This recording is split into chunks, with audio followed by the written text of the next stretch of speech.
తెలంగాణలో బీఆర్ఎస్ ఎమ్మెల్యేలు party మారడాన్ని high court ప్రశ్నిస్తూ స్పీకర్ కు సంబంధించిన అంశంలో కొన్ని గైడెన్స్ ఇవ్వడం అనేది ఆశించదగినదే, ఆహ్వానించదగినది. అయితే స్పీకర్ డిస్క్రిషన్ కూడా ఉంటున్న పరిస్థితుల్లో స్పీకర్ ఏ విధంగా స్పందిస్తారు అది అనేది చూడాల్సిన అవసరం ఉంది. కాంగ్రెస్ పార్టీగా రాజ్యాంగబద్దంగా చట్టపరంగానే నిర్ణయాలు ఉంటాయి డెఫినెట్ గా.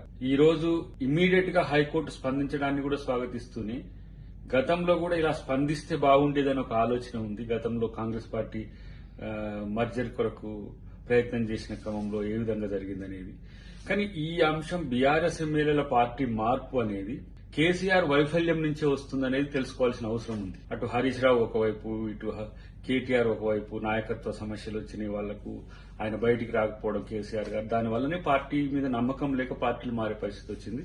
గతంలో కూడా ఆ విధంగా ఒక్కరిని ఆ విధంగా చేసి సీఎల్పీని మర్జీ చేసుకునేంత వరకు ఆ రోజు హైకోర్టు ఆగకుండా ఉండుంటే తెలంగాణలో ఈ పరిస్థితి వచ్చేది కాదు. తెలంగాణలో రాజకీయంగా ఇలాంటి అనెథికల్ ఇష్యూస్ జరగడం వెనుక కేసీఆర్ పాత్రే ముఖ్యంగా ఉండడం మీద ఆలోచించాల్సిన అవసరం ఉంది. రేపు స్పీకర్ గారు గాని కాంగ్రెస్ పార్టీ గాని హైకోర్టు పరిధిని అటు రాజ్యాంగ పరిధిని దాటకుంటూనే వివరించే అవకాశం ఉంటుందని చెప్పదలుచుకున్నారు.